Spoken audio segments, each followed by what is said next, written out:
That jealous woman hasn't come over to kick up a fuss. Has she learned her lesson and is finally obeying my rules? I knew it. She's the type who needs to be punished before she learns her place. But Lucas, Xander's assistant, suddenly stiffened up. Mr. Foster, I don't think Mrs. Foster has been released just yet. Xander's expression wavered momentarily, but he soon schooled his face again. That's fine. Let her reflect on her actions for a few more days. Lucas looked like he had something to say, but did not know how to breach the topic. In the end, he said, Mr. Foster, a foul smell is coming out of the room where Mrs. Foster is locked up. Shouldn't you? Take a look. Xander's voice turned cold. A foul smell? That's normal. Susan is the type to do whatever it takes to live. To ensure her body is still functioning, she'll even eat her own excrement and drink her own urine, then redigest them. How can the room not smell vile? Lucas wanted to say something else, but Lucas interrupted him with a disgusted scowl. I don't want to talk about it anymore. I'll let her out tomorrow. It's been days since she's locked up, so she should have learned to behave. If she apologizes to Grace after she's out, I'll look past this. Right after he finished speaking, Grace walked in barefooted. Xander's gaze instantly turned gentle. Do you still have nightmares, Grace? Don't worry, I've already punished Susan. I'm going to make her experience tenfold your suffering. He hugged Grace and gently caressed her hair.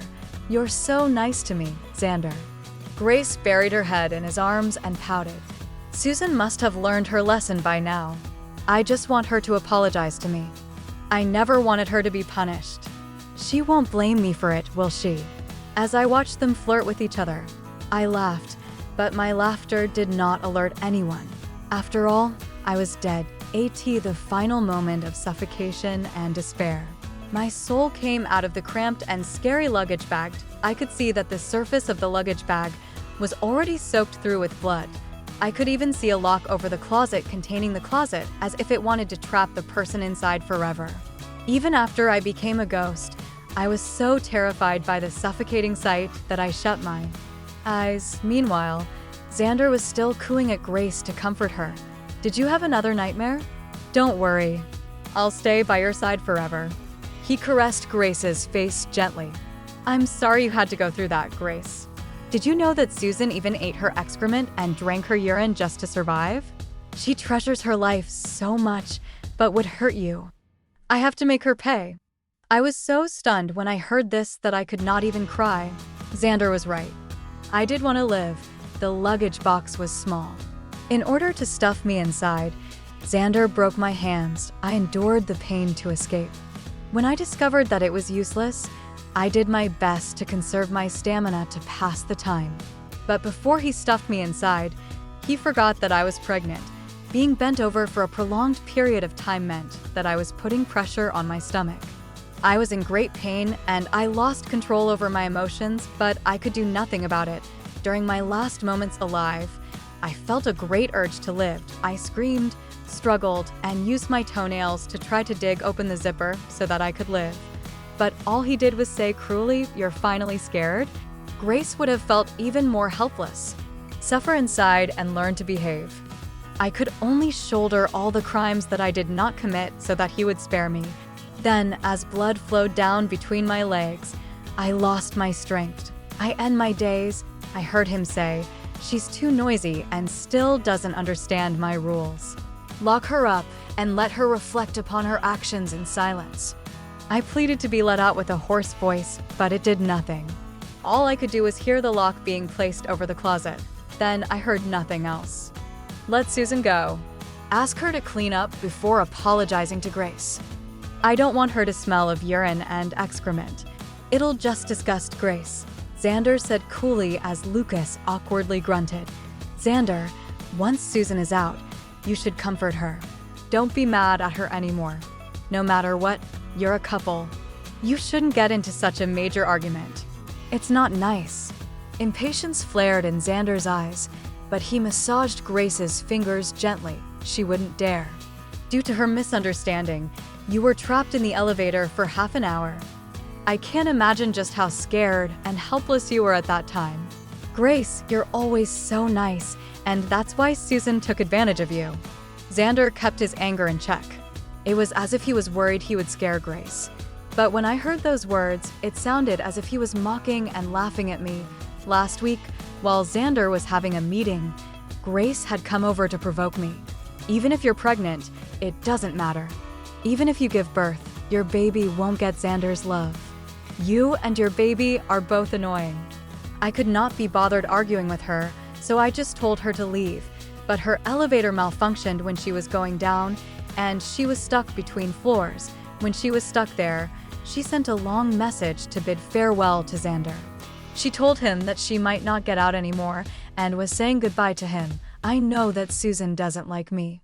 I hope that after I leave, she can take care of you in my place. Let's meet again in heaven. Once Xander saw the message, he immediately cut the meeting short and rushed back like a madman. He mobilized all of his manpower and finally found Grace unconscious in the elevator. I stood nearby and watched him hold Grace in his arms as he shouted, "Grace, don't leave me." At that time, I found it hilarious. Was it really necessary? She was just stuck for half an hour, and they were acting like they were about to be separated forever. But when Xander grabbed my hair and stuffed me into the luggage bag, I finally realized that while they were showing off their love.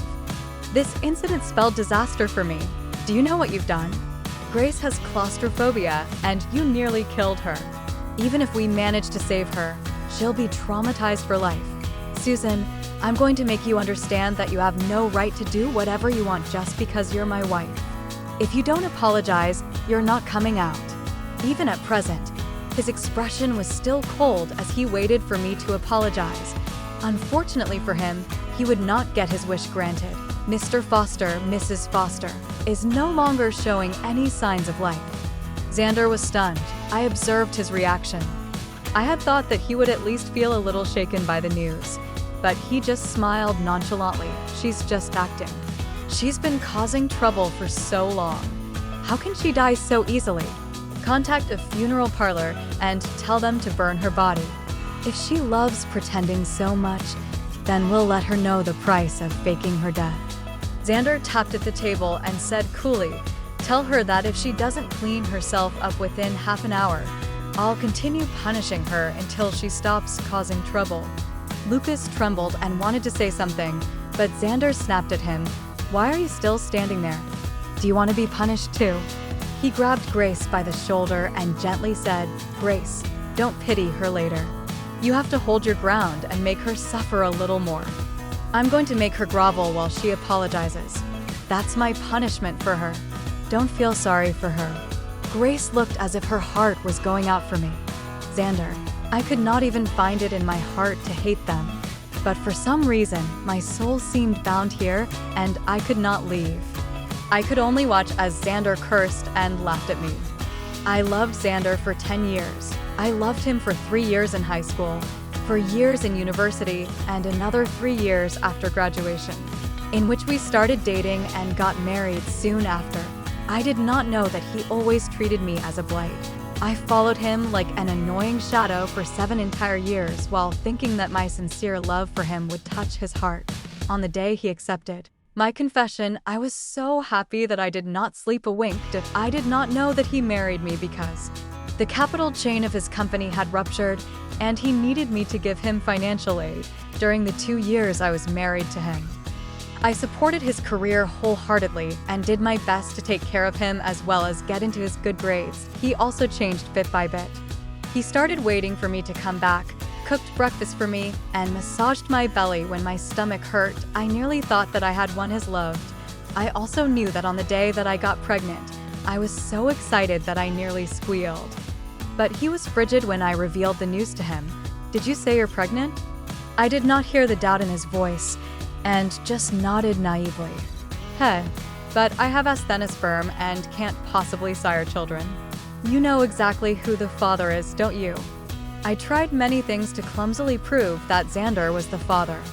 I also told Xander what the doctor said. After 9 weeks, the baby will have stabilized and we can take a paternity test. I didn't betray you. What I did not know was that on the day I got pregnant, Grace came back He told Grace about my pregnancy like it was a joke. I worked hard for 10 years to warm Xander's heart, but on the day Grace returned, all of my efforts went up in smoke. Could souls be in pain too? I just thought that I could not breathe. The despairing, suffocating feeling I had while I was trapped in the luggage bag enveloped me once more. Xander held Grace. His expression turned darker. Why isn't she out yet? It's been so long. I've asked her to reflect on her actions for days, and she still hasn't learned her lesson. Is she giving me attitude now? Well then, I hope that her spirit is really as tenacious as she's making it out to be. I stared at him coldly and noticed that he was fidgeting with his hands in an increasingly panicked fashion. There was also an anxious look in his eyes. Grace, I'm going to check what Susan is doing. Don't worry. I'm going to make her apologize to you. Xander stood up and strode to the room where I was kept prisoner. When he arrived at the door, he scowled and covered his nose. Why does it stink so much? Lucas stood behind Xander. Cold sweat covered his entire body. Mr. Foster, you should take a look yourself. I did not know what I was feeling at the moment, but I knew that I was tensed. I had to look at my own dead body, and I needed a lot of courage for that. Xander pushed the door open. The luggage bag had already been dragged out of the closet and was on the floor. The zipper was partially open, as if someone had tried zipping it up again in order to hide what was inside. Xander stared at the luggage bag in displeasure. Susan, I'm already letting you out, but you still won't come out? Do you want to stay inside forever? Did he actually think that I did not want to come out? I had tried my best to get out before I died just so I could see the sun once more, but I would no longer have that chance. Are you giving me attitude? Are you spitting in the face of my mercy? He went over to the luggage bag. The strong, foul stench made him unable to even keep his eyes open, but he still acted however he wanted and kicked the luggage bag. You stink. Hurry up and clean yourself up. You're disgusting. He kicked the luggage bag with so much force that it flipped over and the lid flew open. Before I could even brace myself for it, I saw my horrifying dead body. The corpse in the luggage bag was twisted in an awkward angle. My arms were even bent backward at a 90-degree angle, and why fear was stuck on my face. My eyes and mouth were wide open. Even my eyeballs were protruding out. The blood at the lower half of my body had already dried up, and dark red splotches covered all parts of my legs. In a panic, Xander took 2 steps backward, and he trembled.